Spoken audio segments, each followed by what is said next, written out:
Une bonne utilisation des archers est capitale lorsqu'une armée base sa force de frappe sur ses unités fragiles, sans pour le moins être redoutable. Bien encadrés par des unités d'élite, aptes à les défendre.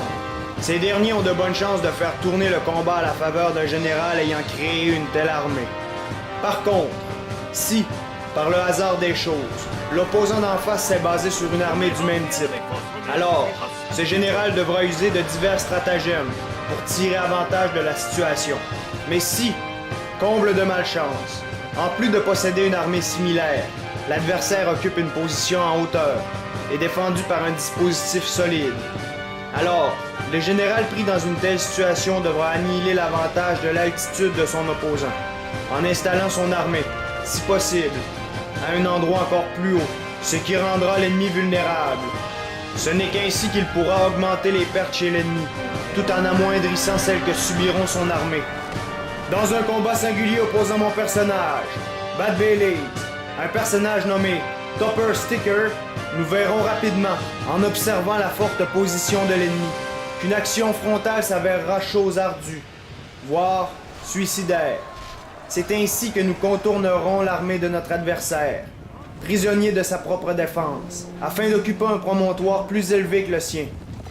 Alors, nous massacrerons son armée lancée dans une attaque perdue d'avance. Place au combat!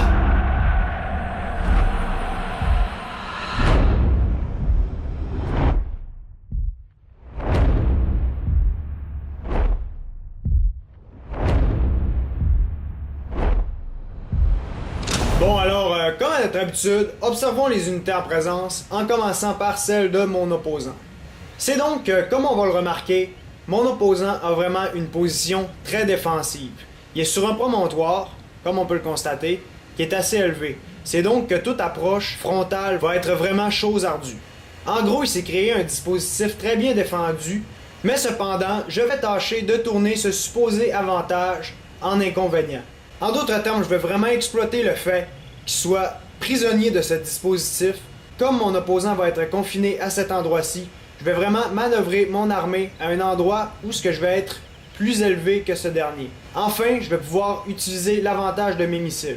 C'est donc que mon opposant s'est vraiment basé sur la force des missiles, tout comme moi. Alors, temporairement, tout le tour de son dispositif, on va retrouver 5 unités d'archers janissaires, qui auront, chacun, placé des pics juste en avant de leur position, histoire de contrer toute charge de cavalerie. Notons que les archers n'occuperont pas cet endroit-ci, ils vont donc se replacer au milieu, alors que les unités d'infanterie qui sont actuellement au milieu vont aller sur les côtés. À ce propos, on va retrouver 5 unités de lanciers Sipahi, juste ici, suivies de 3 unités de lanciers de milice. Enfin, on va retrouver 3 autres unités de missiles qui cependant n'avaient pas la possibilité de déployer des pics. Ça va donc porter le nombre d'archers à 8 pour mon opposant. On va retrouver le même nombre dans mon armée. Finalement, on va retrouver 3 unités de chevaux légers. De mon côté maintenant, on va remarquer que j'ai vraiment utilisé une formation que j'avais déjà utilisée. En fait, le nom de cette formation, c'est la tour.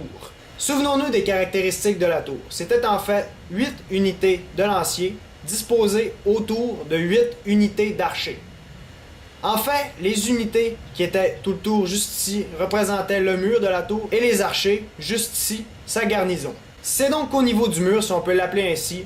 Je me suis donc procuré 4 unités de lanceurs de javelins afghans, ainsi que 4 unités de lanciers lourds démontés. J'ai donc disposé ces unités en alternance. En d'autres termes, on va retrouver une unité de lanceurs de javelins ici, une ici, une ici, et une ici. D'autre part, on va retrouver une unité de lanciers lourds démontés ici, une ici, une ici et une ici. Au milieu de mon dispositif, je me suis vraiment procuré 8 archers très similaires. Sur la première ligne, on va retrouver des archers lourds démontés, et sur la deuxième ligne, on va retrouver des miliciens sabadars. Finalement, sur chacune de mes ailes, je me suis procuré l'élite de l'armée mongole en ce qui a trait à la cavalerie, c'est-à-dire les Khansguard, identifiables par leur masque, qui vraiment provoquait la peur chez leurs ennemis. On peut donc maintenant appuyer sur Play. C'est donc qu'immédiatement après avoir observé la position de mon ennemi, c'est-à-dire sur un promontoire entouré de pics, je vais mettre mon armée en marche. Mon but c'est donc de faire une marche très sûre, C'est-à-dire que je vais la faire en plusieurs étapes. Je vais stopper mon armée à plusieurs endroits et je vais toujours lui demander de tout simplement marcher. Ça, je vais faire ça pour que mes hommes, bien évidemment, soient très frais et dispo en arrivant à la destination finale.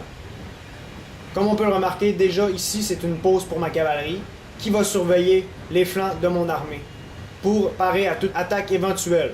C'est donc que durant mon trajet, je vais faire environ 5 pauses, histoire de bien replacer mon dispositif avant de faire en sorte que mon armée se remette en marche, comme on peut le constater. Ça va faire en sorte que mon armée va garder une formation relativement compacte. Ça va éviter le fait qu'il y ait des traînards en arrière. C'est donc que ça va augmenter la sécurité de mes arrières, de mes avants, donc de toute mon armée. Je vais donc toujours rester alerte face à toute attaque éventuelle de mon ennemi, surtout en ce qui a trait à sa cavalerie. Cependant, je me suis rapidement rendu compte que sa cavalerie n'était pas une menace, c'est vraiment des chevaux légers, comme on peut le remarquer, et contre mes cuirassiers très lourds, vraiment ces derniers n'ont que très peu de chances d'obtenir un succès. C'est donc que, comme je l'avais déjà mentionné initialement, il a vraiment placé tous ces archers au milieu, comme on peut le constater, et tous ces lanciers tout le tour. En d'autres termes, on a vraiment des armées similaires. Lui a l'avantage, c'est sûr, d'avoir des pics qui peuvent venir briser plusieurs charges, notamment de mes cavaliers, mais ces pics diminueraient aussi une charge de la part de mes lanciers. C'est donc qu'à ce stade-ci, mon armée a environ fait la moitié du chemin qu'elle doit parcourir pour aller sur le promontoire juste ici, où je vais pouvoir vraiment avoir une position en hauteur. Alors que j'étais juste ici, je suis à ce niveau-ci. Et je m'en vais ici, pour ensuite aller ici, à quelques mètres de mon ennemi. Comme vous pouvez le voir, mon armée est vraiment déjà en train de se désorganiser. C'est donc pour ça que je vais bientôt faire un autre arrêt. Cependant, ici je me permets une plus longue marche, puisque je vois bien que mon opposant ne bouge pas. À partir de ce moment-ci, je vais faire courir mon armée légèrement, histoire qu'elle se place très rapidement. Ça, je fais ça dû au fait que je vois qu'il y a de la cavalerie qui commence à approcher vers mon armée. C'est donc que je vais positionner cette dernière à cet endroit-ci et je vais attendre de voir ce qui va se passer. Alors, mon flanc gauche va être gardé par la totalité de ma cavalerie. C'est donc que mon opposant va venir occuper l'endroit le plus haut de la carte, juste ici, avec sa cavalerie. Cependant, moi, je continue ma marche. Alors que sa cavalerie est juste ici, je vais donc tenter de venir me placer ici, histoire de pouvoir commencer à l'harceler avec mes archers. Pendant ce temps-là, son corps principal va demeurer défensif à son emplacement initial. Comme je me rends compte que je suis pas encore à portée, je vais faire courir mon armée pour la faire avancer peu à peu, histoire de trouver enfin un endroit qui va être viable pour que je puisse commencer à harceler sa cavalerie.